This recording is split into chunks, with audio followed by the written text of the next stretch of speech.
Hi guys, welcome to GCS சமையல்.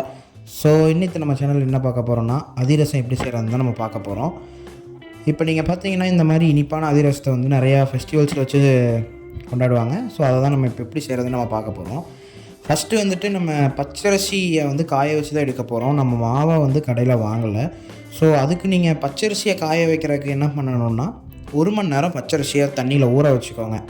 ஓகேங்களா? ஊற வச்சுட்டு தண்ணி எல்லாமே வடித்து வெறும் அரிசியை மட்டும் கையில் எடுத்துக்கோங்க. எடுத்து இந்த மாதிரி ஒரு துணி விரித்து ஒரு நிழல் சைட்லேயே நீங்கள் காய வச்சுக்கோங்க. அது ரொம்ப நேரம்லாம் இல்லை, ஒரு 20 நிமிஷத்துலேருந்து 30 நிமிஷம் வரைக்கும் நீங்கள் காஞ்சதுன்னா போதும். அதை நீங்கள் பிடிச்சு பார்க்கும்போது அந்த கையில் ஒட்டாமல் இருக்கணும். ஓகேங்களா? நல்லா காஞ்சதுக்கப்புறமா அதை நம்ம ஒரு மிக்ஸி ஜாரில் போட்டு அரைக்க ஸ்டார்ட் பண்ணிடலாம். நல்லா பொடியாக அரைச்சிக்கோங்க. அரைச்சிட்டு இப்போ பார்த்தீங்கன்னா அதில் கொஞ்சம் குருணையாக இருக்கும். ஓகேங்களா? நமக்கு அப்படி தேவையில்லை, மாவு தான் நமக்கு தேவை. ஸோ நம்ம சல்லடையில் வந்து அதை சலிச்சு எடுத்துக்கலாம். ஓகே, நல்லா சலிச்சிடுங்க. அந்த குருணை எல்லாமே வந்துடணும். ஓகேங்களா? இப்போ அந்த சல்லடையில் கொஞ்சம் குருணை எடுத்து ஒரு கைப்பிடி அளவு அதில் தூவி விட்டுக்கோங்க.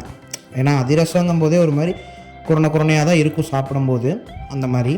ஓகேங்களா? அடுத்து வந்து ஒரு அடுப்பில் பாத்திரம் வச்சு அதில் வந்து வெல்லத்தை கொஞ்சமாக போட்டு, கொஞ்சம்லாம் உங்களுக்கு எவ்வளோ இனிப்பு தேவையோ அந்த அளவுக்கு வெல்லம் போட்டுக்கோங்க.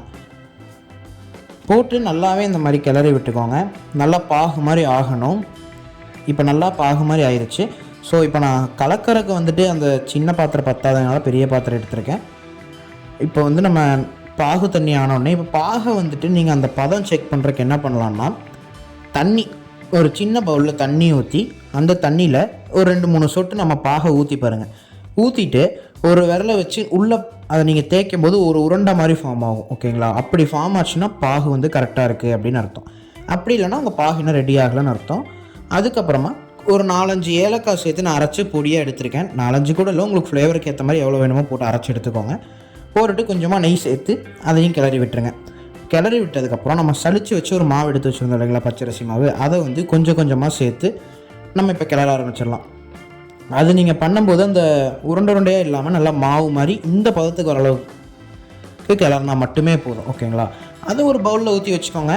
அப்புறம் ஒரு நாள், அதாவது 24 மணி நேரம் கழித்து தான் நீங்கள் சுடணும். ஓகேங்களா? அப்போவே சுட்டிங்கன்னா உங்களுக்கு வராது. இப்போ பார்க்கும்போது எனக்கு மாவு இப்படி வந்திருக்கு. நல்லா கை பிடிக்கிறதுக்கும் நல்லா ஒட்டாமல் வருது. கையில் கொஞ்சம் நெய் ஊற்றி அது உருண்டை பிடிச்சி கையில் நல்லா அமுக்கி நடுவில் ஒரு ஓட்டை போட்டிக்கோன்னா அது அதிரசம் ஆயிடும். அன்றைக்கே வடைக்கே உங்கள்கிட்ட ஒரு டைம் கேட்டிருந்தேன், வடையிலே ஏன் ஓட்டை இருக்குது தெரியுமான்னு. ஸோ அதே தான் இங்கேயும் கேட்குறேன், அதிரசத்துக்கு ஏன் ஓட்டை இருக்குதுன்னு எனக்கு தெரில. ஏதாவது காரணம் இருக்கும், அது என்னென்னு தெரிஞ்சதுன்னா கமெண்ட் பண்ணுங்கள். ஓகேங்களா? அதுக்கப்புறம் அதை ஒன்றுன்னா எண்ணெயில் போட்டு எடுத்திங்கன்னா உங்களுக்கு தேவையான அதிரசம் கிடச்சிடும். ஓகேங்களா? நாளைக்கு ஓணம். ஸோ ஹாப்பி ஓணம் எல்லாத்துக்குமே. மிலாடி நபிக்கும் happy Miladi Nabi. Okay guys, so இன்னித்து video அவ்வளோதான். நம்ம சேனலை சப்ஸ்கிரைப் பண்ணாதவங்க பண்ணிக்கோங்க. தேங்க்ஸ் ஃபார் வாட்சிங் ஜிசிஎஸ் சமையல் கைஸ்.